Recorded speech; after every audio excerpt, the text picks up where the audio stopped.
digitalisation is taking over, it is everywhere, and that is now relevant right across the organisation. So the sort of cases that we see coming in now, both that are notified to us and that are called in by our Mergers Intelligence Committee, we're seeing a huge amount that are related to online platforms and similar things like that. And they're kind of making us think a bit more about our approach to those sorts of cases, particularly the sort of evidence that we use when we're assessing those cases. There's these new technologies, in particular it's become much more cost effective to have data, to manipulate data, to analyse data. That's why we have machine learning algorithms, for example, becoming much more important. They've existed actually for many, many decades, but actually they've become much more important now. So these kind of forces, they're affecting firms. Data's more important. We're seeing, obviously, in particular, returns to scale and therefore arguably platform dominance and these kind of things. But these same forces actually can affect the public sector too. So we can actually use these new technologies ourselves, plus understand firms using these technologies. So it's probably best to give you a specific example in a specific area. So if we take online retail, so it's a growing area. And if the CMA is to continue to be effective in what it does, it needs to understand what's going on digitally as well. So there's all sorts of things that we don't really understand unless we can look at the algorithms and we can actually get the data back.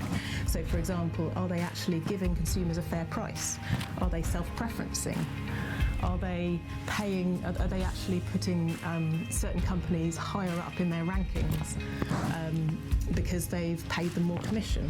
And unless we can be more transparent about these things and we can actually understand what they're doing, then we can't really do our jobs as a competition authority.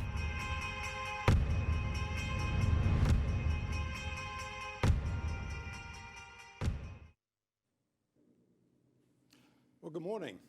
The commentator Benedict Evans has described new tech as developing in an S-curve, going over time from stupid to exciting to boring.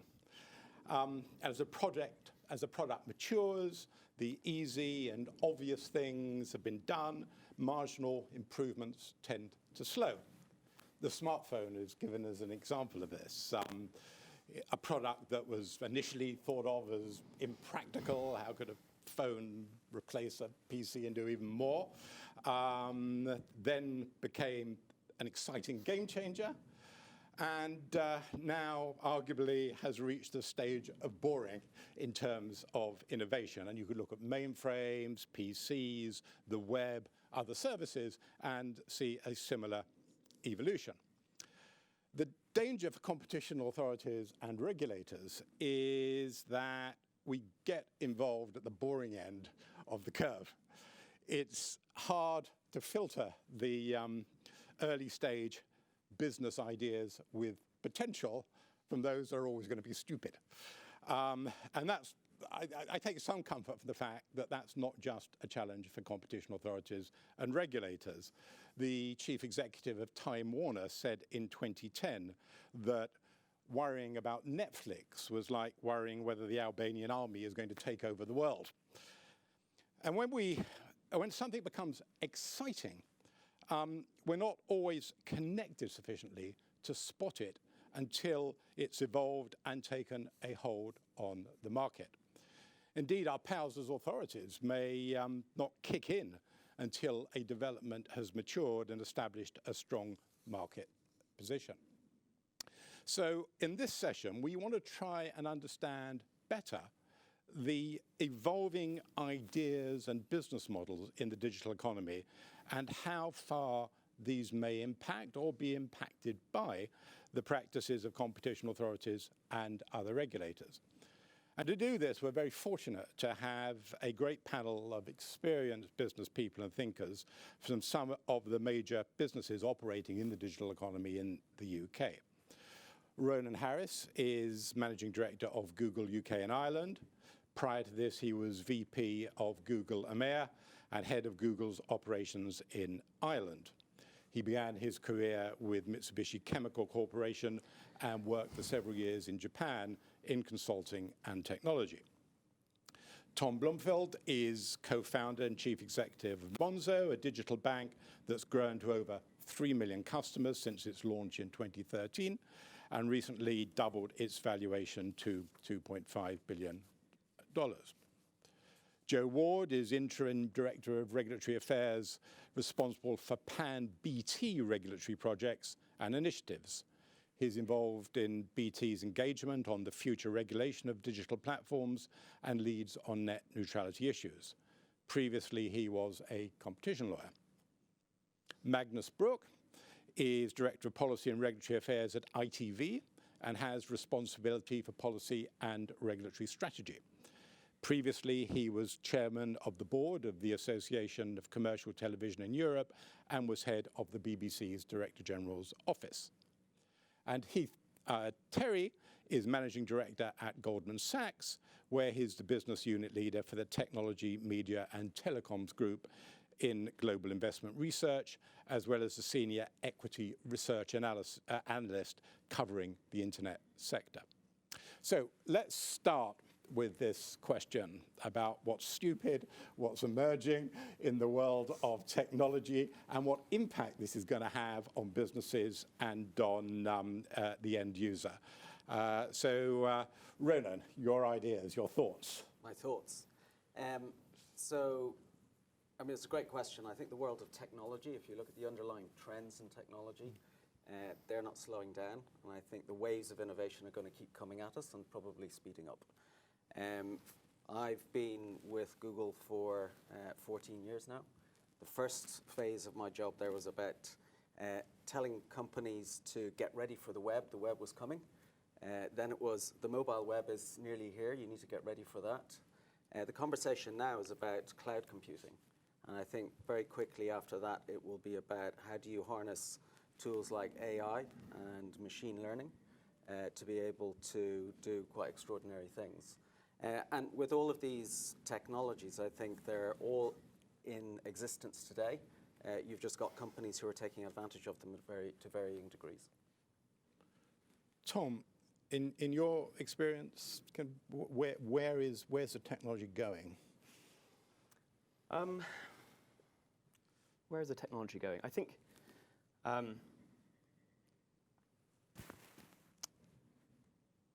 using sort of technology, I don't think technology is a new thing, actually. I think technology for millennia has been used to do things differently, hopefully better.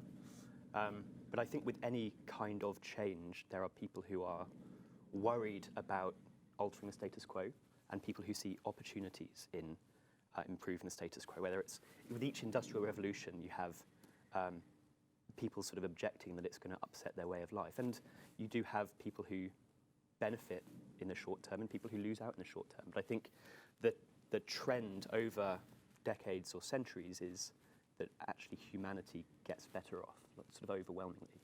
So I don't think it actually really matters whatever the kind of flavor of the technology is this week or this month, whether it's blockchain or AI. I think just a sort of continual progress of sort of science and technology is overwhelmingly a good thing for humanity.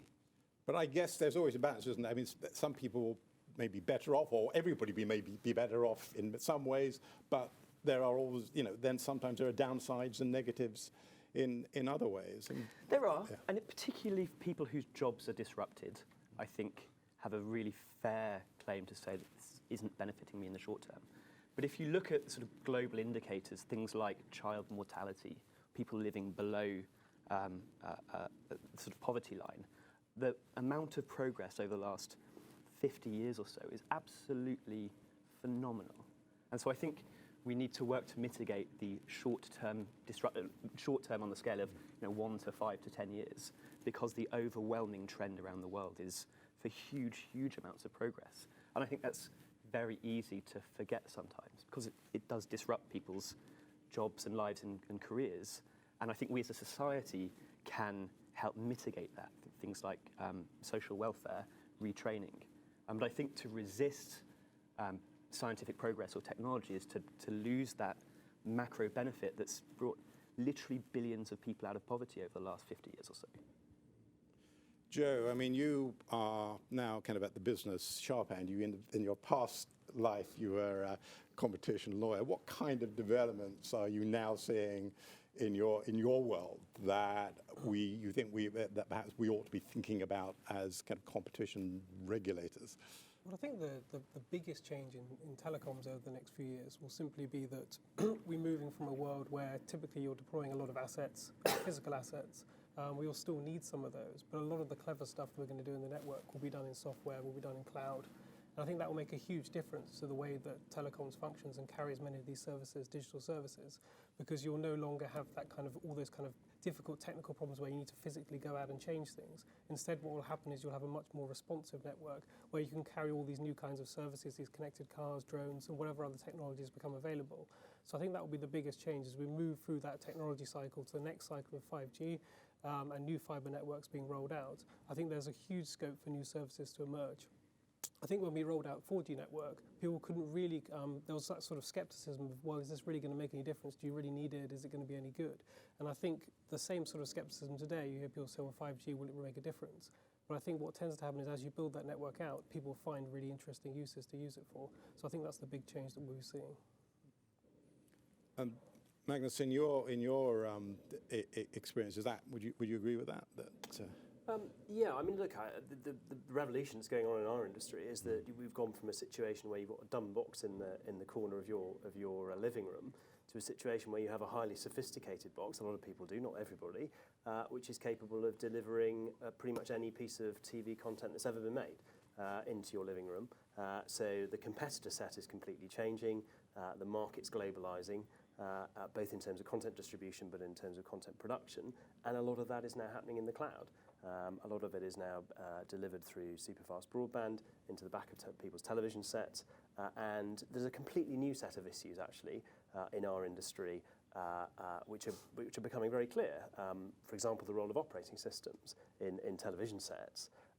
What are the rules around those operating systems in terms of the deals that they do with content providers, the extent to which a national conversation continues to coexist, I think, with a global conversation. So I think there's a risk that the global conversation wins and that global players, global operating system providers, global manufacturers end up creating an ecology which is about paid-for content, US content, and that national content sort of is sidelined. And I think there's an interesting dilemma. I mean, whilst there's a fantastic abundance of choice, I think the question is from a consumer point of view, actually, whether consumers are going to get the right balance of national content and global content coexisting on these interfaces, and whether actually an abundance of choice will ultimately end up not being an abundance of choice.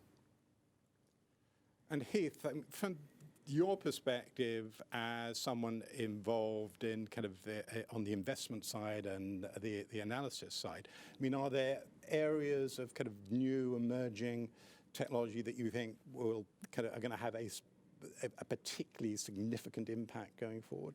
Well, look, I think you started by asking the right question, which is should we be focused on sort of the technology that's there now that's boring, or that's potentially becoming boring, or where this is going? And when Ronan said it himself, it's the platform transitions. We've gone from desktop to mobile to now we're talking about cloud and AI. If you look at where venture capital is investing now, the things that are going to matter over the next 10 years, it's in things like quantum computing, it's in things in computational biology, it's in things like artificial intelligence, which covers a massive landscape of different use cases and needs around data and privacy and trying to regulate that at a national level when you're talking about global and in many cases non-national entities that are building these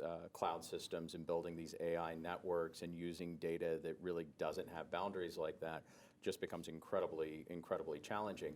We're talking about a platform transition now that's going beyond our phone to real ubiquity, where we simply walk into whatever room we're in, whether it's our car, it's our home, it's our office, and say, Alexa, Google, Siri, book me a hotel room, make me a reservation, check my bank account balance, where is my wife right now, where are my kids, when do they need to be at school, and having that kind of answer at your fingertips, and knowing that the answer that I'm going to get is going to be very different from the answer that my wife is going to get when she asks those same questions.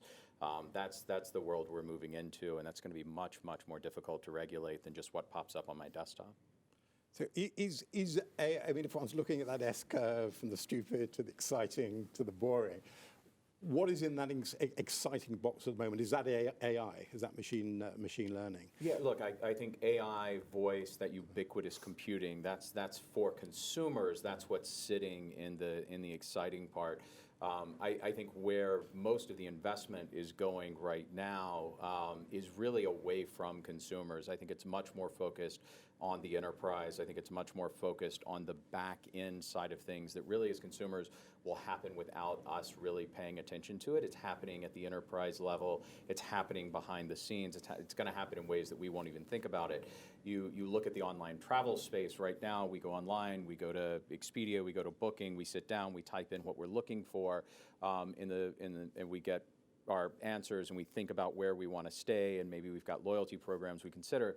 In the future, we're going to walk in and we're going to say, Alexa, book me a hotel room in London, and it's going to know that because I'm the one asking, I want the hotel in Holborn because it's near our office, and that if my wife were to ask, she wants one in Canary Wharf because it's near her office.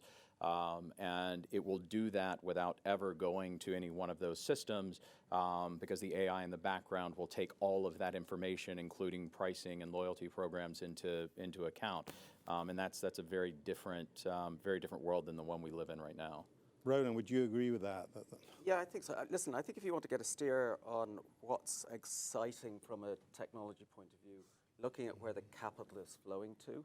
I mean, first of all, it should be said that the UK is in rude health when it comes to inflows of venture capital funding. It grew 44% last year. There was a great study done by Saul Klein and Tech Nation, which dimensioned exactly the movements of capital within the UK. But it was up 44% last year. The UK has taken about a third of all VC funding flowing into Europe over the last 10 years or so, and is creating a disproportionate amount of billion-dollar plus valuation companies. At the moment, the big themes are fintech, deep tech, and clean tech. But I think what you're seeing is, I disagree slightly on that there's not consumer innovation out there, because what I think has happened is a lot of the foundational cornerstones of the digital ecosystem have now been built. There are lots of providers out there who are providing access to cloud technologies or AI, and companies are now figuring out how do you create the consumer opportunities to take advantage of that and potentially disrupt existing incumbent businesses. We've got Tom sitting beside us, I think is a great example of how these technologies that have been developed over the last 20 years or 30 years are now becoming enablers to great startups that are doing wonderful things for consumers and disrupting incumbents and spurring them also onto new ways of innovation. Tom, is it disrupting incumbents, or is it helping incumbents do things better or more wide, or is it doing both? I think it's potentially doing both, but I think the success of venture capital the UK in venture capital is great. But the last statistics I saw said that more than 90% of new venture capital went to male founders. And we look at this panel, and 100% male panel, and we're introduced by a male CEO, and then had an introduction from a male chairman. And I think the problem is that if we don't have diverse and representative leaders, we are going to solve the problems that matter to white men, and not the problems that matter to people worldwide. So that, I think, is a massive, massive problem in venture capital, whether it's disrupting existing businesses or helping them. It's reinforcing the people who have privilege, I think. That's a big problem from my perspective. Can we kind of take this on to the kind of impact of all of this on business models and finance. So we know that many digital platform markets are prone to tipping. They reach a point where the market will naturally tend towards a single large player. And this arguably incentivizes firms and investors to focus on growth rather than profits. And related to this, one of the incentives for startups is the possibility of an acquisition by an established firm. And this gives startups the prospect of a small share of an established player's profits, but arguably disincentivizes innovation that's designed to replace rather than complement the business of large companies. How does all this? Well, you may not agree with that view, but the extent that, well, and if you don't, then let's hear your views. But to the extent you do, how does this impact this business model impact the incentives and behaviours of larger and emerging businesses and investors? Tom. So I think having the possibility for acquisitions is overall a very good thing. It is very rare, especially with a privately held, founder-led company, that an acquisition offer is accepted sort of unwillingly. And I think it is overall a good thing that that acquisitions are a possibility, because it gives investors a potential exit, and it increases the amount of investment. And I think overall makes that flywheel of sort of innovation run faster. So overall, I think it is a very good thing. What we have seen, though, is a willingness amongst probably European startups to take acquisition offers earlier than their US counterparts. And in particular, over the last sort of, I think it's fixed to an extent now, but 5 or 10 years ago, the availability of growth stage capital, not Series A, Series B, but investment rounds of hundreds of millions, were quite rare in Europe.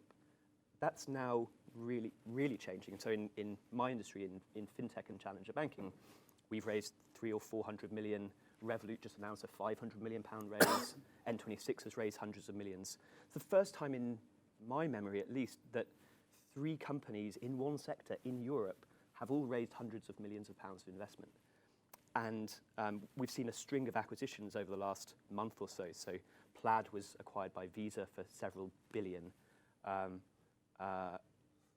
think the maker of TurboTax was just acquired by Intuit, I believe, just last week, again for multi-billion dollars. And I think that fueling of that virtuous cycle of investment and then potential returns is a really, really good thing.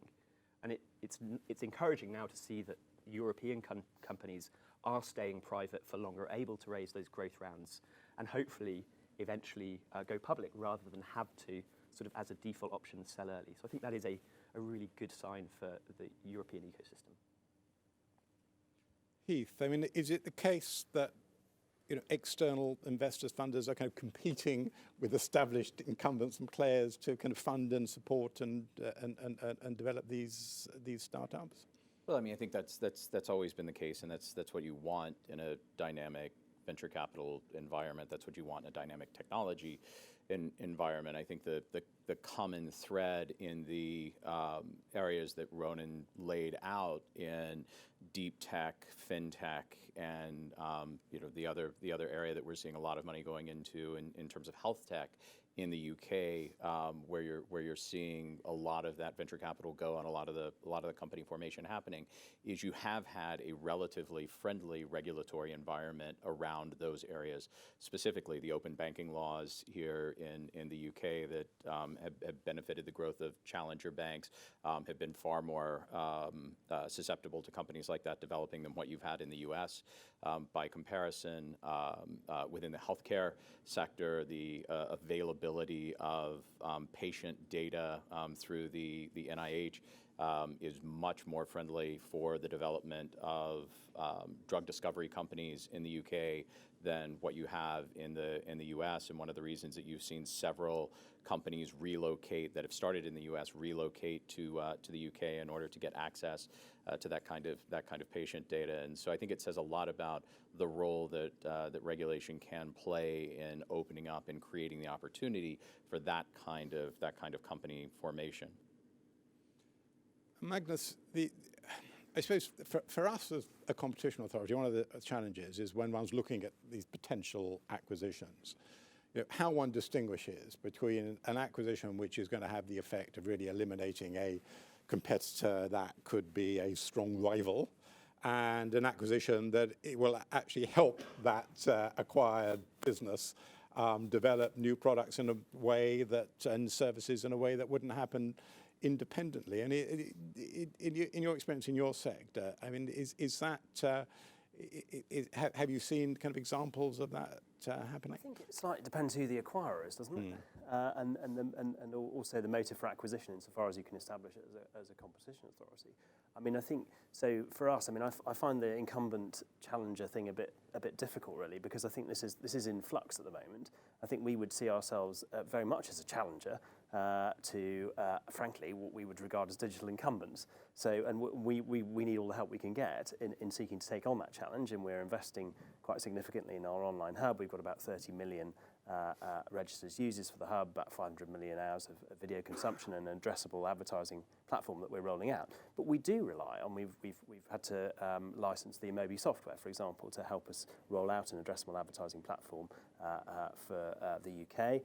And that's something we couldn't have done ourselves. We had to either acquire or long-term license, which is what we've done. And so we had no option, if we were going to get into this market, than to do that. Conversely, I mean, you can absolutely see certain acquisitions, and some of them look slightly suspicious, and you look at them and say, well, why was that acquisition done?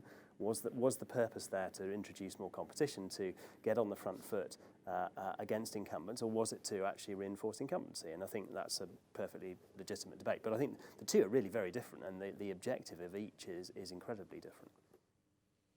And Joe, in your, do you have a similar perspective from your sector? Yeah, well, a bit of a mix. I think I think if you look at companies like Google, they certainly made a number of a lot of acquisitions, and I think each one would have to be looked at on its own merits. I think there is some merit though for the CMA looking more closely to see a little bit more detail and seeing whether or not some of those mergers should really have gone ahead or not, because there is a certain point in time where you're no longer a growing tech company acquiring like that. You're once you get that degree of market power, once you have that sort of incumbent position, as you were saying, once you have that, it is slightly different then. The perspective through which you're looking at those acquisitions is slightly different.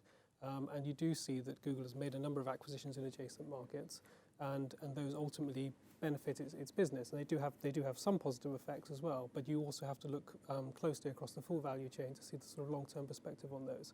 So I say it kind of varies. I think it's not so much that you shouldn't allow tech companies to acquire, but perhaps with hindsight, some of those acquisitions could have been looked at. So I think it's very important to make a point here, which is around so I think the framework for assessing mergers and acquisitions of digital companies shouldn't differ fundamentally from what happens in the offline world.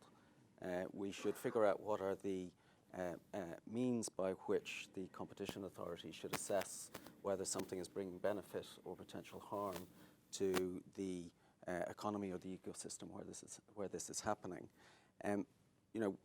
We have done quite a number of acquisitions. We've done about 250 over the course of the last 10 years or so, but an awful lot of those were for very, very, what we would call acqui-hires, where we have talent that we're trying to bring into the company.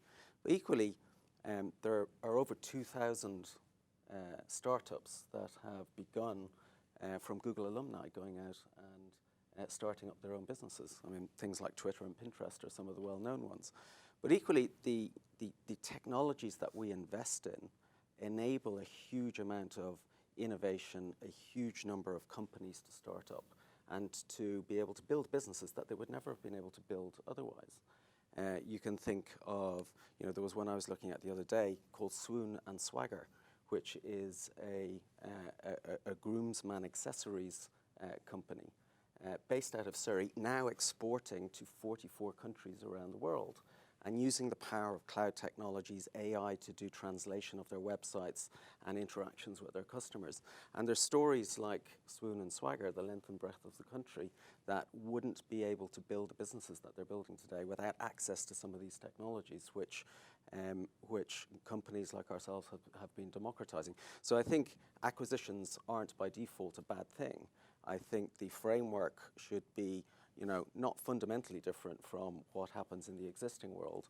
I think the opportunity for the CMA is to think, well, how do we evolve the current forms of thinking to match the digital world, and in particular the speed at which the digital world is evolving?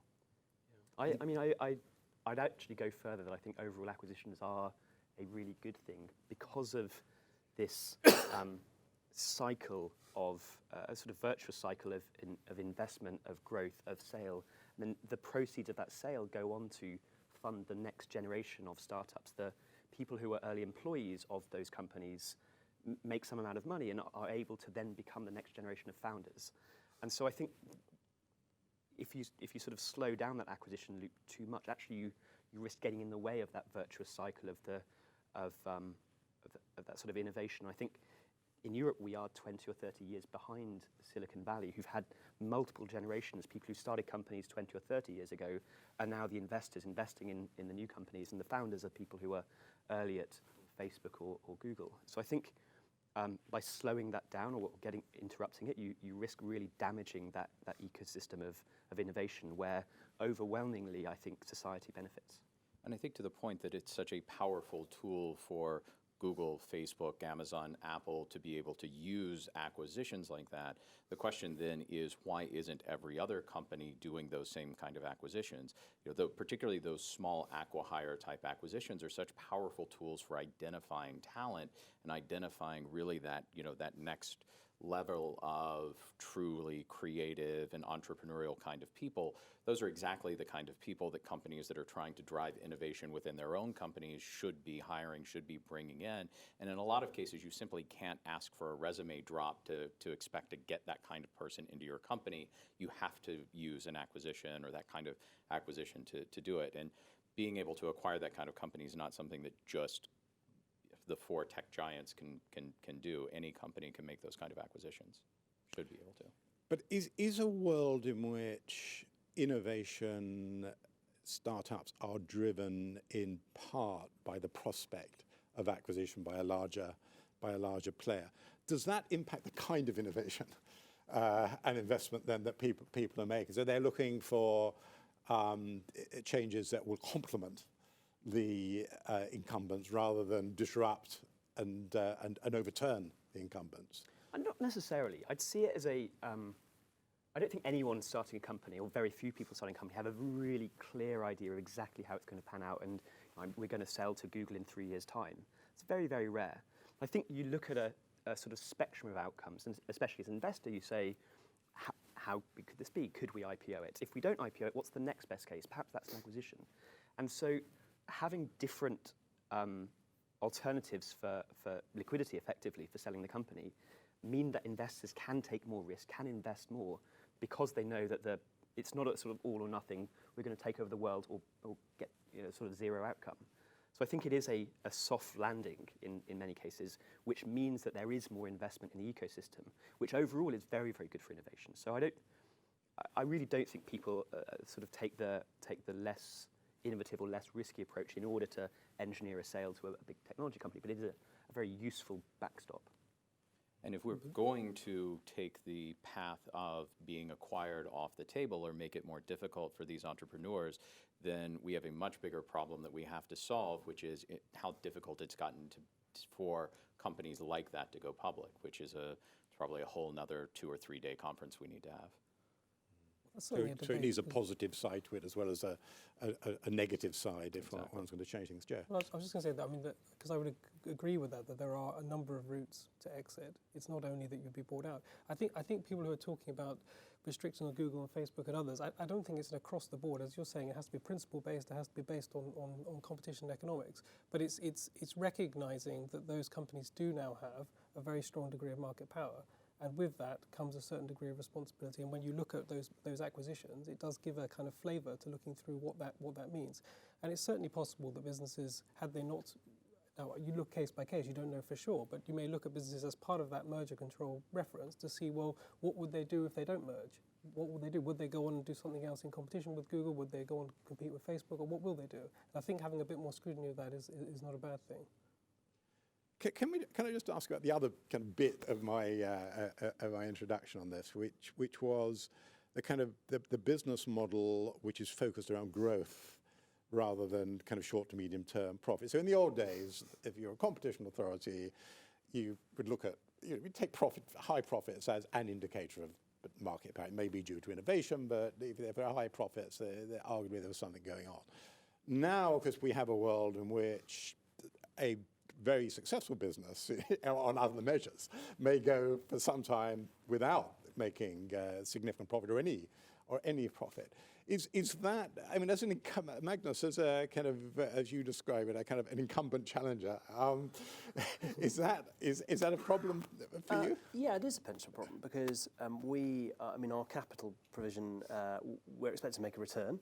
People expect a dividend, and that's what we have to give them. We also have to invest for capital growth. So we're trying to strike that balance between the two as we go along, and we're investing in SVOD, we're investing in Hub Online, whilst continuing to deliver a return. And I think it is a different thing if you're competing against people whose capital providers maybe have a hunch that this market's going to tip in favour of whoever it is you're backing. That creates a very different perspective as a capital provider. You're not that bothered about return. You're in the short term and certainly income. You're very interested in the long-term growth of the company, and in particular the extent to which that market is going to tip in favour of the company. And I think that is a relevant factor for a competition authority, because fundamentally there's a difference in the competitive dynamic between those two businesses. Do investors have similar expectations? I mean, if an investor's looking at an inverted commas old world established incumbent, but which is seeking to kind of change, develop, and a newer developing business, do investors have different expectations in terms of of financial returns? I think it depends what the investor's trying to do. But I mean, I think you can see some of the capital providers on the West Coast having a very different attitudes to capital provision and return and so on to more institutional investors in the UK market, for example. I mean, there's a different category of investor, and I think they do have different expectations and expect different things in terms of delivery. So I mean, it's not quite as stark as that, as it were, but I think there is a significant difference. Well, I mean, there are different classes of investor out there. There are growth investors, there are value investors, there are income investors. And as a company, you get the investors that you design your company for. If you're paying a dividend, you get income investors. If you're growing your business, you get growth investors. And everyone uses Amazon, less true today than it was 15 years ago, but everyone uses Amazon as the example of the company that drove growth over profitability. And for a long time there, the complaint from many companies that competed with them was that they were held to a different standard, and that was simply not true. They had growth investors that understood that there was massive cash flow being generated by that business. It was simply being reinvested into that business. And it was always, the frustration of people who looked at those companies whenever the headline in the press would say, Amazon doesn't make any money, and what are these investors thinking? Well, most professional investors can read a couple of lines up an income statement or a couple of lines up a cash flow statement and understand what cash flow from operations mean and what cash flow from an investments mean, and know that those things are two different things, and that those operation cash flows are going back into the business to drive that growth. And that's something that growth investors will always pay a premium for. Can we kind of move on to talk about regulation and the kind of interface between regulation and innovation? So I think one can see regulation having a number of different impacts on the development of new business models. It can arguably hinder the development of new business models by protecting incumbents. So taxi licensing, for example, may be an example of that. Some might say some of the ways in which bank capital requirements are assessed. Some might argue GDPR has that impact in some respect. So it can kind of hinder the development of new business models. It can put incumbents at a disadvantage by imposing obligations that are not faced by new entrants. Public service broadcasting is sometimes put forward as an example of that incumbents have duties, responsibilities that newer entrants don't have. And regulation and standards can also arguably assist the development of new models by lowering barriers to entry. Open banking, again, may be an example of that. So it'd be very interesting to hear kind of your experience of that interface between kind of regulation and business, whether and the impact it has. Magnus. Yeah, I mean, look, I think we're in the hinder camp rather than the assist camp. I mean, our license for our main channel it can be contained in a lever arch file. I mean, it's very, very substantial, not including all of the additional documents that go with it. So there's a very significant drag, I would say, on our ability to innovate as a result of that. And it's not just public service broadcasting. I mean, that's, in a sense, that's a choice to take on. Would you decide to be a public service broadcaster or not? But actually, broadcasting regulation as a whole is pretty directive, pretty specific, and ties you in very dramatically to a set of licenses and a very serious set of consequences if you don't deliver those licenses. That does impede innovation, I think, to some extent. I think there are a number of other things as well, by the way. I think the two other points. I think first, I think we've struggled a little bit historically with some of the market definitions that are applied by regulators. And I think, we were stung, frankly, by kangaroo, and that lived on for probably longer than it should have done. And I think that actually we were helped, I think, in BritBox. We had a more proactive approach from Ofcom and actually from the CMA in helping us get that away quickly and efficiently. And that was a welcome, I think, change of approach. But I think that has been a problem, and it hasn't been a problem that new entrants have faced, because there haven't been any market definitions, there hasn't been any structure around all of this, and therefore it's been actually quite hard, and hence a lot of mergers have got through, whereas in the old world it's really been a struggle to get them through. I think the third point I'd make is about externalities, because I think part of what the regulation is doing, because TV's been regulated very heavily since the very beginning, is about internalising the externalities that TV created. In other words, saying to TV companies, there are certain bad things that might happen here if we let you go and do whatever you want to do without any real rules around it. So we're going to put an iron framework around you to start with, so that you effectively have to internalise the externalities that your business model could potentially create in terms of influencing opinion, in terms of running unsuitable content or advertising, whatever it is. And I think that's for me, one of the biggest questions, because that's a huge cost burden on us. It's one that we've willingly taken on for some time, but it's not a cost burden that many of our competitors face, and newer competitors, because they're just not regulated in the same way. And so quite a lot of the externality cost of online competition isn't actually met by the online competitors themselves. It becomes a kind of societal cost, and we're all scratching our heads at the moment about, okay, what is the way in which that externality or those externalities are somehow internalised by the businesses that ultimately create them, and regulation's undoubtedly going to be one, I think, of the answers to that. But at the moment, it feels like we bear the cost of our externality, but other competitors don't. I mean, I think part of the challenge here is that with regulation, we talk about regulation in a generic sense, but different regulations serve different purposes. Yeah. And sometimes there's a clash of purpose. So in this area of public service broadcasting, one can see there are social, cultural objectives that seeks to achieve. One can also see that it could have impacts on competition and restrict. I mean, how do you weigh up that? How do you ensure that that's properly shared, that those responsibilities are properly shared when you have these new business models? I mean, by the way, we're not sort of sitting here saying, sweep it all away at all. Actually, what I think we're saying two things. If as a society that's what we want to have a national system of broadcasting alongside a global system of broadcasting distribution and huge choice of Netflix and Disney and Apple and all the rest of it, there are some choices we're going to have to make about how we ensure that there's space for a national conversation in a globalising platform world. How is that viable? How can we make sure the space, that it's not crowded out by global deals between platforms and content providers? I think we're also saying, look, you've got to make sure there's a degree of fair competition between those providers who are providing all the social goods that you want provided and people who are actually creating social ills, as well as doing terrific stuff in terms of extending choice and providing innovative products, all of which I absolutely agree with.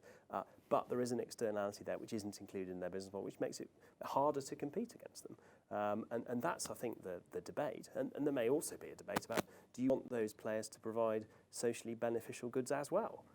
Do you want to just have the broadcasters providing, or do you want obligations on some of the online platforms in relation to news, for example, in relation to provenance of news or the verification of news? Or, I mean, there's a whole set of debates that are going on at the moment which take us far beyond the narrow competition world, but do ultimately go to the sustainability of business models where those providers are expected to deliver social goods and internalise externalities.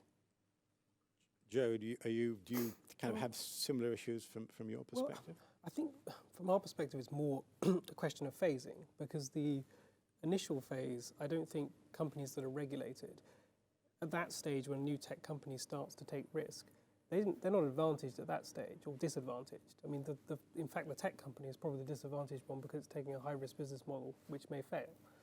So I think at that stage, I don't think regulation so much hinders, but what you tend to see is that as those new services come in, the services that already are similar, it tends to take a very long time to deregulate those services. So if you look at telecoms regulation, we still have, only today, the new European Code on Telecoms starts to apply some of the telecoms legislation to things like WhatsApp, which is years and years after the service launches. So what you tend to see is a real lag in deregulation or re-regulation, as it were, of the new service.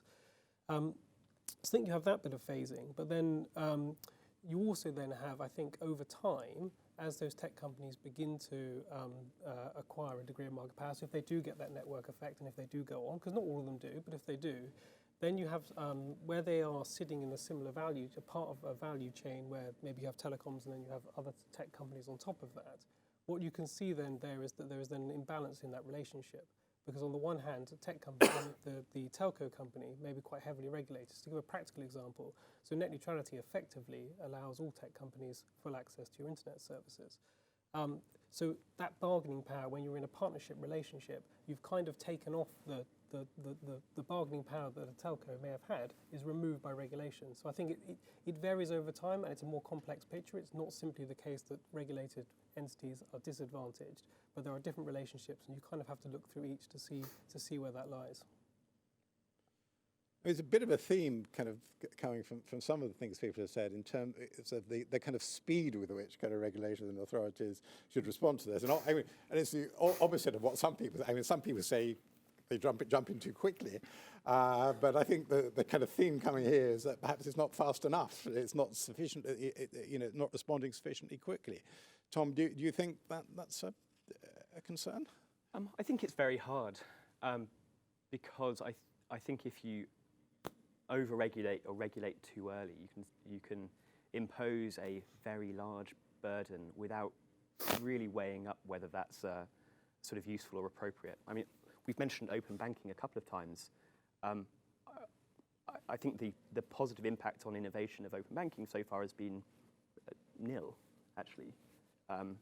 Really, I don't see any businesses based on open banking in Europe whatsoever.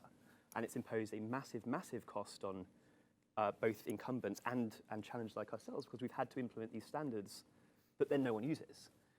Whereas if you look at the US, Plaid, $5 billion company, effectively has created open banking in a free market scenario without imposing obligations to conform to these regulations. I think when you're asking regulators to define technical standards, I think you're in a very, very worrisome situation because I don't think they're well placed to do so. I think there's a risk really that overly tight regulation ends up totally eliminating competition and innovation. I would take the example of the unsecured consumer credit reforms that the FCA has pushed through over the last 18 months or so, the result of those is that every bank charges 39% for overdraft. We had a different charging model. We charged 50p a day. Our consumers found that simpler, clearer, easier to understand. It's now illegal. We can't do that. We have to charge a fixed percentage rate. And that just doesn't seem, that doesn't seem good for innovation, certainly. And of course, you justify it by saying, well, there's consumer harm or societal harm that we're seeking to prevent here. But in doing so, you calcify the existing business models and basically make it totally impossible for a new challenger to come up with a different and potentially better way of doing things. So I think there's a massive, massive risk. And when regulators say we've increased competition and innovation with this new regulation, that can be true at times because they've taken away old regulation. It's not as if they've taken a sort of empty ground and with regulation improved innovation or competition. They've actually just undone the harm they previously did with some pretty bad regulation. So it's, I don't know, both of our regulators, the FCA and the PRA, both have formal competition mandates. And they've made major, major steps forward. So I've given full credit for this over the last 10 years or so to advance competition in banking. But the way they've done so is to unravel some of the bad things they had done earlier.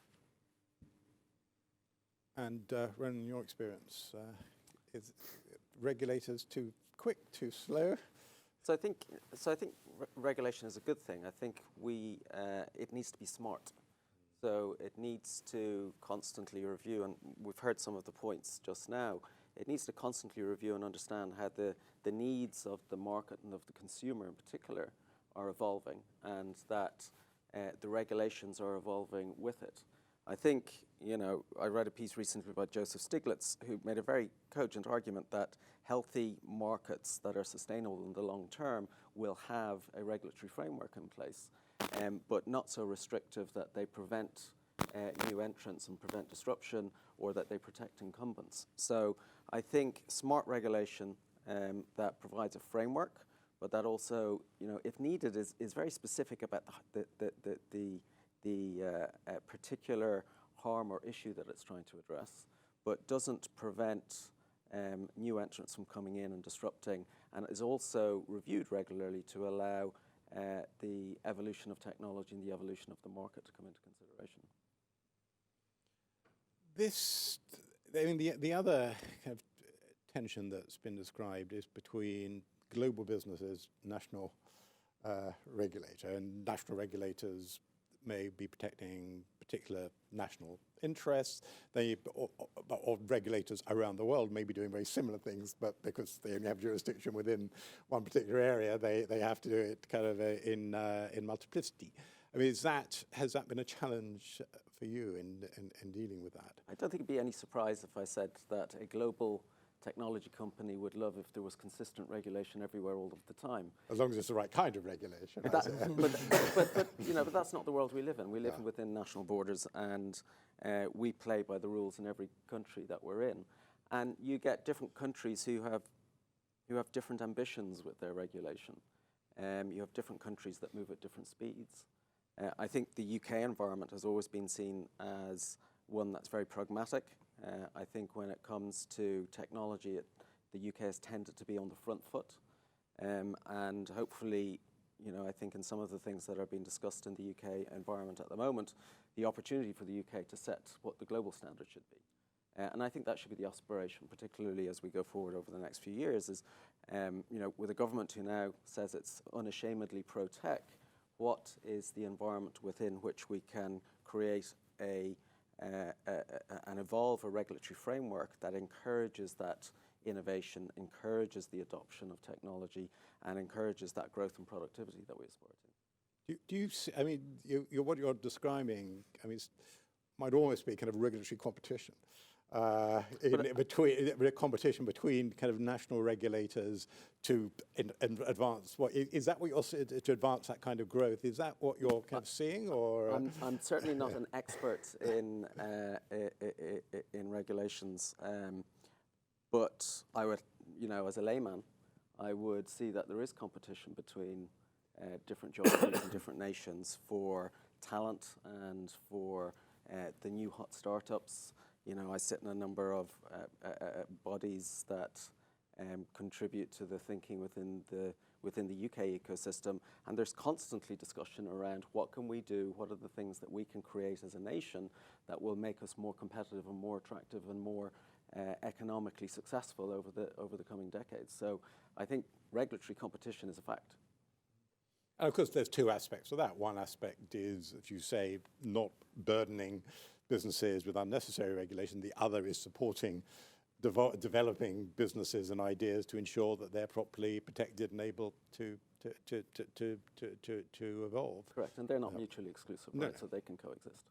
Could I just pick up on Ronan's point about smart regulation? I think it's an important point, which is that historically, and this is more a government parliament point actually, what we've tended to do in the past is actually write into primary legislation the particular technology, whatever that might be, because that wasn't changing very fast, and therefore it was an anchor for particular regulation, and we can't do that anymore. We've got to think differently, and I think there's going to be a bit of a debate, I think, between Parliament and government in terms of setting a framework and setting a set of principles. What is it? What are the things we want to achieve here as a society? What are the goals from a public interest point of view? And then what's the most effective way of achieving that? Who out there can help us achieve the various things we want to do? And how do we give them enough autonomy and enough ability to talk to the people who are actually going to deliver it in practice in a detailed and difficult way, often with different business models, different technologies? How do we secure that whilst retaining a degree of parliamentary scrutiny over what those devolved entities are doing, and that's sort of NGOs, regulators and others, that's a different world from the world we've been in. It's a far more autonomous world for those bodies that are setting regulation and trying to hold people to account. And it's a different way of governing, I think, but I think it's probably the only way of doing it. Because I think the era of very detailed statute, which literally covers everything, probably is over, because I just don't see how that's going to be sustainable, and all of which will lead you to as effective a regulatory settlement, but a different way of then overseeing it and holding people accountable in all parts of the system. I think that's an excellent point, and you know, if we try and look at what happens next, you know, the first question was what are the next waves of innovation that are coming. There's a lot of discussion at the moment around artificial intelligence. What does that bring? I think there's a general wisdom that it's going to be transformative and highly exciting, but can bring with it plenty of dangers as well. And how do we have a conversation now that creates frameworks that allows that innovation, allows that opportunity for society, but also protects it when the innovation hasn't yet happened? And I think an approach which sets out principles and sets out guidelines, I think is the right one. We've, you know, our CEO Sundar Pichai has called for governments to engage in this and to figure out how do we create frameworks for this innovation to happen in a way that's going to protect society. We've kind of made a first stab of it and set our own principles. I think the UK government is probably leading on this with the establishment of the Centre for Data Ethics and Innovation. And I think figuring out how you create frameworks without making it restrictive is the challenge for regulators. But I think, though I would say that I think there are circumstances in which you need to be highly muscular as a regulator.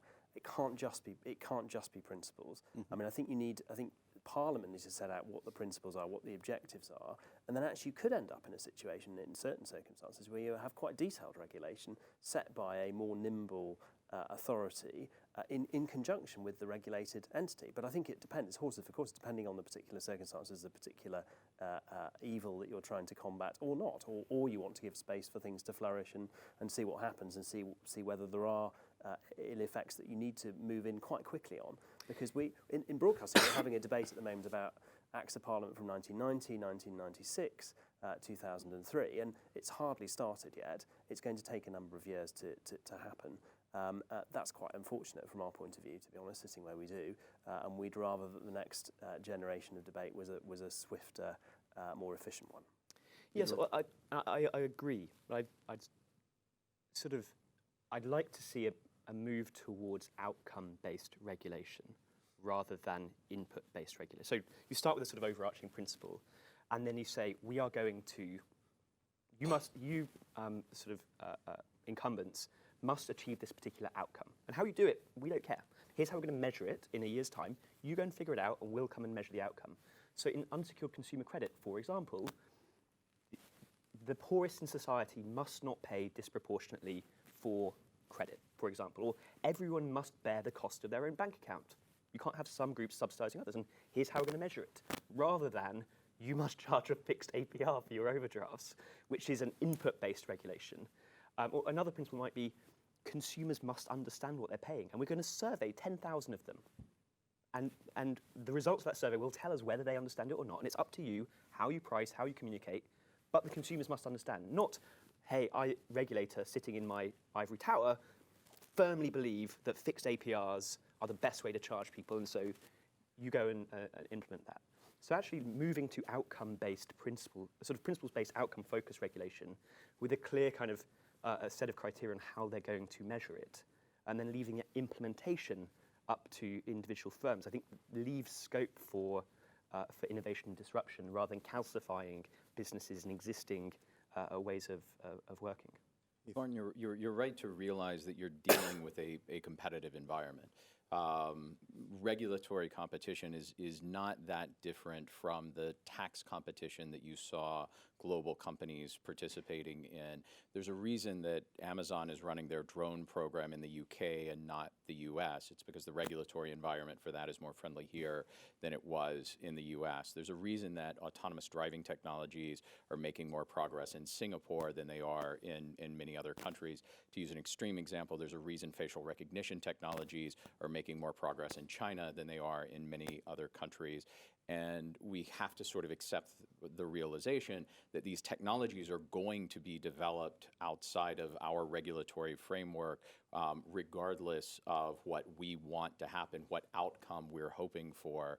And we have to sort of take some responsibility for establishing a regulatory framework for understanding that we are living in a global world and we can't simply sort of set up our shell and simply ignore that the technology is going to be developed somewhere else and that's somebody else's problem, because eventually it will reach our shores. But I think there's a difference, especially the sort of the tax competition, and the difference is the negative externality. So saying you can develop flying drones or self-driving cars in this country, but they're illegal in France, totally fine. Because the negative externality of the car hitting someone or a drone falling out of the sky isn't borne by the French unless you're sort of flying the drones over the channel. So that's fine where it's confined to a jurisdiction. And the problem is a lot of internet business aren't, and especially with the sort of tax setups, a lot of large technology companies base their tax affairs in Ireland or Luxembourg. And that's fine if that was only for the activities that happened in Luxembourg, but actually it was all European activities sort of suddenly got channeled through one jurisdiction. And so sort of jurisdiction shopping only works if you can kind of, if it's Luxembourg tax is based in Luxembourg, but British sales tax has to be paid on sales to British people. So I think there's absolutely scope to have sort of regulatory competition. I think health tech is a really, really good example, as long as you constrain the utilisation of that to that country and don't have these kind of spread over negative externalities. Yeah, but eventually the technology makes it outside of the world. That eventually that facial recognition technology will make it outside of China. But you can eventually, ban it, right? So the UK, good luck. The UK regulator can simply say that technology is illegal in this country if they have the desire to do so, and whoever's the company providing it is not allowed to operate here. Yeah, banning artificial intelligence is going to be tough to do eventually. But Martin, I think one of the interesting bits of your question was about the national colliding with the global, because I think that's going to be a theme we're going to see more and more over the next few years. Certainly in our sector, we see a debate in every member state of the EU and indeed more broadly around the world about what is the right balance between a national media ecology, which we really do earnestly want to continue because it speaks to the people who live in our country. It talks about their culture. It talks about their politicians. It talks about all of the things that they're interested in. They want to, along with the choice of every piece of content that's ever been made from anywhere in the world. And the risk is that one will actually ultimately trump the other. And so for nation states, I think, to assert themselves and say, this is we want this space here for this thing, but we also want this thing as well, the global conversation. I suspect that's true in a number of other sectors as well, that there are going to be these points of tension where governments and regulators are going to have to decide whether the national will survive in a world of the global, and whether that matters or not. And it may be that in some sectors people say it doesn't matter because the efficiency of the global and the availability and the innovation of the global is more important than anything we might have nationally. But there will be sectors, I think, like broadcasting probably, where people aren't prepared to make that compromise and say that actually from a consumer choice point of view, because national content is still pretty popular, but also from a kind of societal point of view, we want both of those things to coexist, and we are going to need to regulate and intervene in some way to create the possibility of that continuing. I think that does lead on just to there will need to be greater collaboration between the competition regulators, because when you look at things like what the CMA is doing on the digital advertising work, some of those remedies, you query whether they can be UK specific. Can you ask Google to sell off parts of its value chain of its digital advertising business UK only? So I think there will have to be some cooperation, and that I think will be inevitable. They have to work together. Some of the code aspects can be done nationally, where you're talking about things like fairness outcomes for consumers in banking. That sort of thing is much easier to do.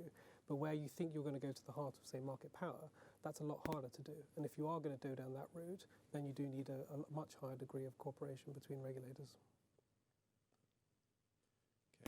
Just on the point about outcome-focused regulation, and one can see the desirability of that because it essentially sets a public interest objective and then says businesses can innovate and diversify according to how do they achieve it. I just wonder if all businesses kind of share that view, though. So a number of years ago, I was a member of the board of the Solicitors Regulation Authority, who regulated lawyers, and we introduced outcome-focused regulation. And the large firms loved it. They said, it's great, we've got our own internal compliance people. Who can do it. The small firms said, look, we just don't have the time and resources for all this stuff. Tell us what to do, and we'll do it.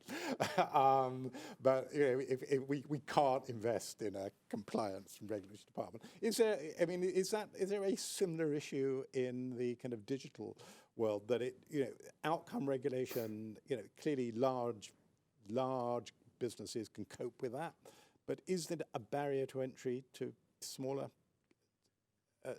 businesses? Yes, possibly, and honestly, I think the devil really is in the detail. It sounds great, and I was the one proposing this here on this panel, but I think putting myself in the regulator's shoes, actually sort of defining outcome-based regulation that's clear enough, that doesn't leave ambiguity and the sort of risk of retrospective sanction is very, very tricky. It's much simpler just to say, just sort of do X and everyone sort of gets into line. But I don't know. I think it's very hard to debate in general without sort of specific examples. Yeah, honestly. It does depend a little bit how you apply the regulation, though, because if you look at something like a lot of the regulation these days going towards things like fairness and fair outcomes, if the regulator has that kind of ongoing dialogue, you can kind of course correct much more easily. So it doesn't necessarily have to be the case that you then enforce really hard to say, well, you breached it. It may be that you choose not to, as a regulator, to deal so much with some of the smaller companies because their chances of causing consumer harm are just that much lower. So I think there are some ways you can kind of mitigate that to some extent. Yeah, I was simply going to say, I don't think that's a specific criticism of outcome-based regulation. That's a criticism of all regulation. The cost is always going to be disproportionately borne by smaller firms. It's true in banking. It's true in technology. It's one of the reasons that regulation almost always tends to favor the incumbent. Can we move on to talk about data? So the accumulation of data by large businesses raises some concerns about personal privacy, how far the possession of data gives rise to market power, how far it raises barriers to entry, how far it allows the exploitation of consumers. On the other hand, data can be the product of and support innovation. The trade-off between providing data and receiving better monetary payment-free services is one that many consumers may be prepared to accept. Are business models changing to reflect these concerns? Is it realistic to expect consumers to want to or to be able to manage their data? Heath?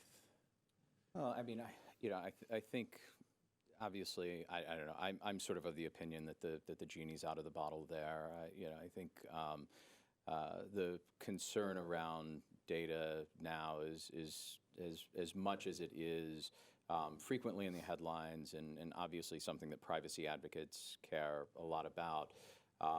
We just don't see it with many actual consumers. This is something that's existed for a long time, whether it's been loyalty programs or credit cards, that predates Google and Facebook and, most of the consumer internet as we know it itself. And so I get the concern. I get that there's a class of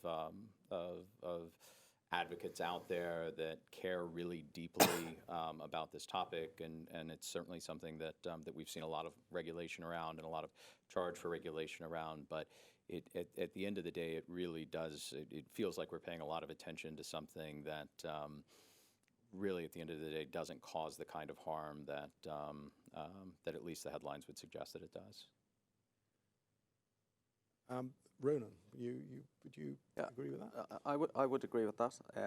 I think there's a societal shift going on and an education around what does data mean, personal data mean in the digital age. So I can tell you that in my household, my 11-year-old son knows exactly what's going on with his data. He's got a very acute sense of how to control it in an online world. I watch him with awe, and he's better at it than I am, and I work in this industry. And I think when you look across generations, you see this massive divergence and spread in understanding about what the digital world is versus what it isn't. And I think it's incumbent upon companies like ourselves, as well as governments and educators, to ensure that we're helping people understand how to manage their lives in a digital space. So we have we're continuously iterating on the transparency and controls that we make available to our consumers. We try and encourage them to go through regular privacy and security checkups and educate them in the process about what they're doing and what they're sharing in the online world. If you come back to basics, there's a fundamental basis upon which people keep coming back to us, and that's trust. And if they feel that their trust is compromised, again, in that same panel, you can click one button and have all of your data taken out of the system. So we believe that it's incumbent upon us to make it crystal clear to our users, give them the tools to understand and help them take control of their data in their own digital lives. I think, though, and there was another part of your question, which is that there are a small number of players who have all of the data and therefore nobody else can compete. And I think that is, I'd challenge that assumption. I think, data is constantly being created. There's been research done recently by IBM, which says that it's single-digit percentages of companies in this world who are taking full use of the data that they have currently available to them. And that's, forgetting all of the data they're going to generate today and tomorrow. We have a lot to do to adopt the technologies that are starting to become available through cloud and AI to interrogate and take advantage of the data that's already there. And it doesn't have to be large sets. So we recently announced research where we were using algorithms to evaluate scans of patients with suspected cancer. And it only took 270 scans for the algorithm to learn enough to be providing a more accurate response than humans. So you don't actually need massive amounts of data. And I think increasingly that's the benefit of AI, that you only need very small amounts of accurate data in the field that you need. And if you think about it like ingredients in the kitchen, you need a clever chef to come up with the recipe to be able to take full advantage of that data and produce something that's going to be of value. That's very interesting, because I think the assumption has been that kind of big data and machine learning go together, but your experience and your developing views, that's not necessarily the case. It is shifting. I think it depends on the It depends on the question that you're trying to answer. So if you're talking about trying to calculate weather systems around the world, the more granular data you can get at higher frequency, the better your ability to be able to predict. So that's a large data set, very sophisticated compute power and algorithms required to calculate that. But depending on the problem you're trying to attack, very many problems can be now solved using AI and smaller data sets. I think thinking through what's the opportunity for society and government to make data sets available for people to be able to innovate on those data sets and to create new products and services of value to society, I think that's a very important thing to consider as we move into this next phase. And I think that's an opportunity. So as a company, we have created an open source library of data sets for people to be able to go and significant data sets for people to be able to go and innovate on. We've also created an open source library called TensorFlow of AI algorithms, building blocks within AI for people to then be able to go and build their own AI applications, either based on their own data or some other data source that they have access to. So I think it's how do you stimulate people to take advantage of the resources that are out there to continue the innovation cycle. Yeah, I totally agree, and I'd love to add on top of that. So at Monzo, we use TensorFlow. This is a technology developed by Google for which we pay nothing. And it's enabled us, through this use of this effectively machine learning algorithms, to identify and stop fraud at a rate that's approximately 5 times better than the UK industry. That is a technology we've effectively given by Google and we use to prevent crime. So I really think the positive externalities, the positive impact on society there are dangers for sure, but I think really there's a risk that we overblow them and prevent the very, very positive application of these technologies, whether it's in fighting financial crime or I think particularly in the development of new healthcare technologies. I think there's absolutely no way that we as a society can afford the same care model as we have had in the past with an aging population.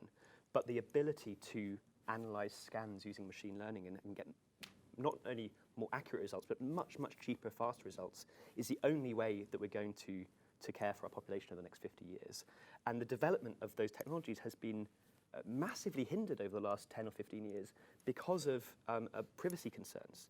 And for sure there are potential downsides, but we seem to be ignoring them or underplaying at least the very, very massive upside of ubiquitous, very cheap healthcare at a much higher quality than we've had in the past. And I think actually where we're going to see the development of those technologies is in places like China or India because of a sort of difference in regulation. Joe, your kind of experience of I think particularly that there are 3 kind of ways in which individuals' data might be protected. One is that a business might say, look, it is our social, we out of the sense of social and personal responsibility to our customers, we will protect the data because we think it's the right thing to do. The second is that a regulatory system says you've got to do it in a particular way. These aren't all, you could have a combination. And the third is there's some form of market competition which drives businesses to do it because consumers will gravitate towards businesses that have effective data protection policies. I mean, how are you seeing this pan out? Well, I think I think it's inevitable there will be some base layer of regulation. I think that the challenge has been that the regulation we do have is quite prescriptive and doesn't really drive particularly good consumer outcomes. So what you tend to have is privacy policies, which are very long pages, the kind of cookie click on, it's got a huge list of partners that people are doing. They don't really tell you anything meaningfully about what actually is happening with your data. So in a sense, we're in a slightly strange world where we have the sort of regulatory layer, which is not hugely useful. And then you have sort of other sort of builds on that, which give kind of customers a bit more flexibility to understand actually what's happening with their data. So would hope the future is that there will be reform there where we will see a much more useful set of information to customers so they can really understand what's happening. Because I think trust is key here. If you understand what people are doing with your data, you can get relaxed about it. I think one of the difficulties is if you don't really know what's happening and you've just simply got a 70-page privacy policy, it's quite difficult to build that trust, particularly, but I would agree with the point about the need for flexibility, because you won't know day one necessarily when you take that customer's data exactly what you might need it for. There may be other uses, there may be uses outside your own industry, which could be very useful. So I think there will be a layer of regulation which gives a kind of make sure customers are properly protected, but hopefully then there will also be initiatives by the sort of private sector, by companies to better explain things to customers, because I think today they are not getting particularly good information on what's happening with their data. I think the cookie warning is a particular example, an extraordinarily bad piece of regulation. If you add up all of the time that humanity has spent clicking I consent, we've wasted billions of hours with really no benefit. Genuinely, what is the point of that? Very, very annoying. You can turn it off in your browser if you really care about it. What's the... Well, so look, I mean, there are two things there, aren't there? There's a sort of what's the regulatory regime for data protection, and then there's a kind of competition issue about who's got all the data. And I think on the regulatory one, I mean, we're all in furious agreement that a consent-based regime kind of doesn't seem to be working very well at the moment, because and everybody sort of knows this. It's the unspoken truth, because everybody in their own lives just says yes. I've just got to get on that site. I've just got to get on with life. I don't want to have to negotiate with the privacy. So it's a classic area, I think, in which a form of regulation is required in the consumer interest, because I don't actually think that consumer consent is an effective way of policing the use of data. I think that's pretty clear, and most people's own life experience would kind of bear that out. I think that in terms of data, I mean, we've got 30 million registered users on Hub. We've got a lot of access to primary data, but clearly there are some big £800 gorillas in that space in terms of addressable advertising, and we're launching an addressable advertising product, Planet V, which aims to combine mass reach of TV with personalised advertising. We've got high hopes for it. There are some big gorillas in that room, and we're in competition with people who have an awful lot of data. I think one of the things I would say is that because our world is not just about owned and operated on the web, but it's also mediated by third-party aggregators and platforms, I think there is an interesting conversation about the extent of the data that you get back from those platforms and the terms on which you get it back. So you have your own data within your app, but I think there's a really interesting question about that aggregated data set of all of the apps, where people came from into your content, where they went to afterwards, which at the moment is not always that straightforward to get back, and if you can get it back, it's very expensive. To some extent, we kind of look at that and say, well, actually, isn't that some of our data? That the aggregate of that includes some value that we've provided, and I think there's an interesting question about whether in an aggregation situation, certainly in our world, shouldn't that data be open source to the people who are providing the services on the platform, because then actually everybody improves, that all the service providers have access to more information about how it was that people use their service, where they came from, what they're interested in, and actually the world is a better and more efficient place, and it's not just the single aggregator or platform that has the information, it's actually all the service providers that have helped to contribute to create that information.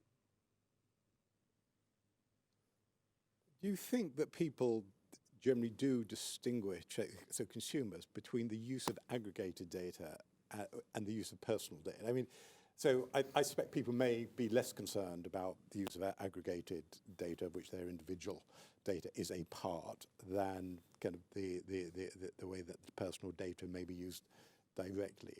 Is that something that consumers are sufficiently aware of, the distinction of degree and types of data sharing? I would say no. No. I think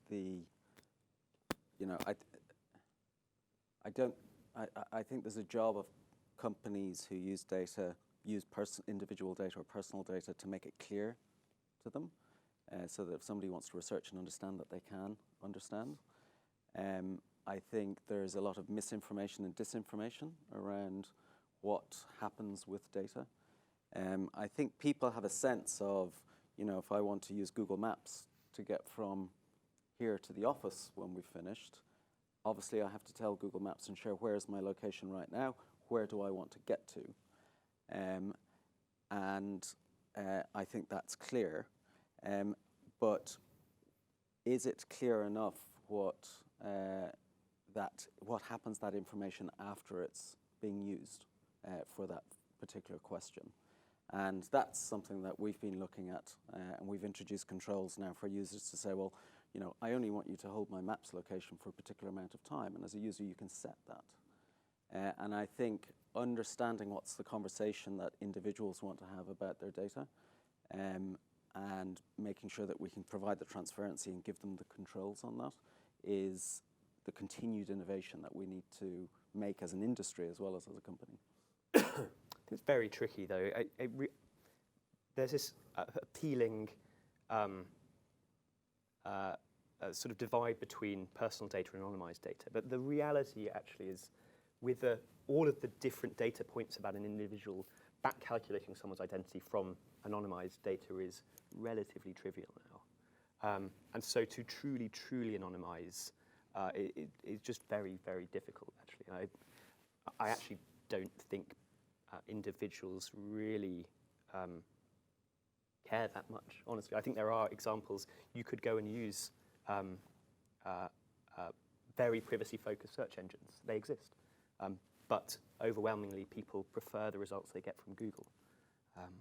Although, I mean, that raises an interesting point, though, because it is true that you could use DuckDuckGo or wherever it is to use your privacy search, but the data that Google has from the search results in turn drives the quality of the service. Absolutely. So it's not so much the data, I mean, that you do still have extreme value in that data. The data that Google collects from that ultimately allows it to make its search results much, much better. Of course. If you go on those other search engines, part of the reason they're not that good is they don't have the scale, they don't have the series of, they don't have all the inputs in order to provide a viable service. So as a customer, if you don't like using Google, you are somewhat limited in where else you can go. But that is the quid pro quo, isn't it? That you consent to the use of your data because ultimately you get a benefit in return. Absolutely. I mean, the original test of this was when Google launched Gmail. People were up in arms over the idea that Google was going to be reading their email and for the purpose of serving them advertisements. The press was all worked up about it. And then the consumer looked at it and said, wait a minute, I'm going to be getting a gig of storage for free. That was costing me $200 a year at Yahoo. Read my emails. Do whatever you want. I'd rather take the storage. So, you know, the consumer consistently has said, I'm willing to trade some amount of my privacy, some amount of my data for what has been considerably better service.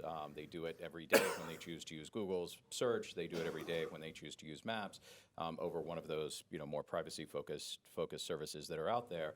And you know, it's the decision that, you know, I as a consumer make, and you know, the reality of it is the products are worth it.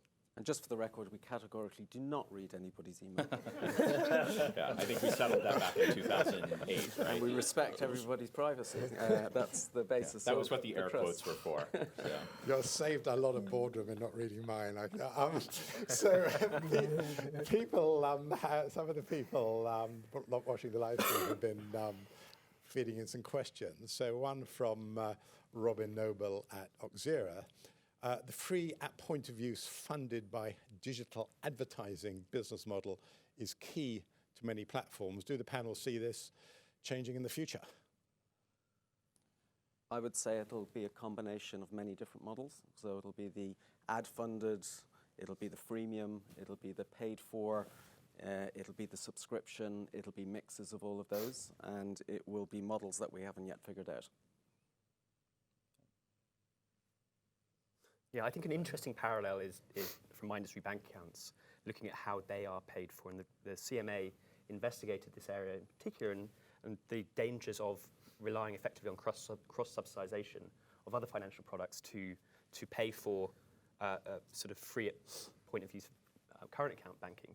Current account costs somewhere between £50 and £100 a year to provide, but almost no one in the UK pays for it. And there is cross-subsidization based on data analysis effectively. And overwhelmingly, consumers prefer that. If they have the option to pay for a current account, I think there was an obligation, in fact, to sort of move to make all banks charge exactly what a current account costs.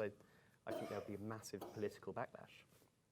Yeah, I certainly recognise the world that Ronan describes because it's the world that we're in at the moment, really. We have a mass reach, free-to-view service on Hub where you can catch up for free up to 30 days. Then we also, in parallel to that, have an ad-free version called ITV Hub Plus, where you can subscribe a relatively small amount of money and literally there are no adverts. So you just watch the programmes. And then if you want to subscribe to an SVOD service, we have a BritBox with the BBC. So there's a whole variety of different, and presumably other things at some point in the future too. So I mean, there's a whole variety of different models, I think, in this world that's coming towards us.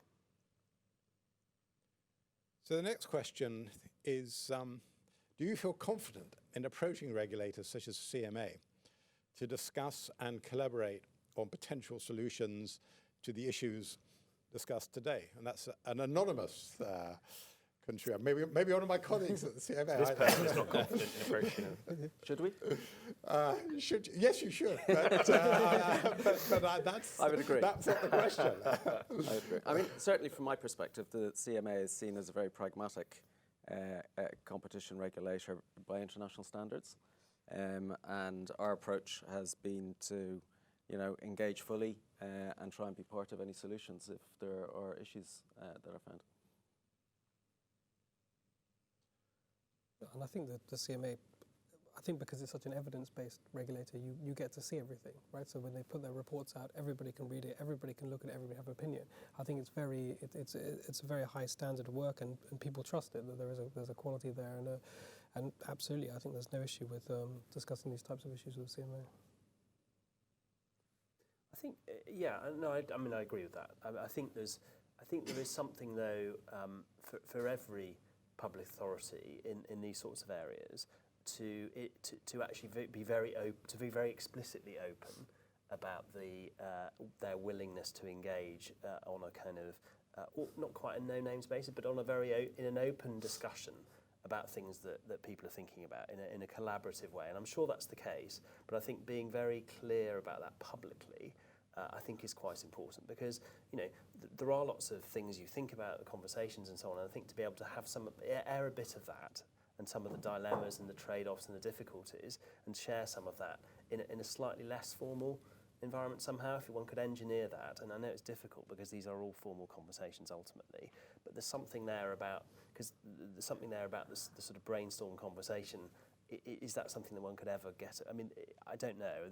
I wonder whether there's a slightly less structured and formal approach, which doesn't necessarily tie anyone's hands. And I mean, you may say it already exists, but it may be that there's a more formal, informal process you could put in place, if that doesn't make sense.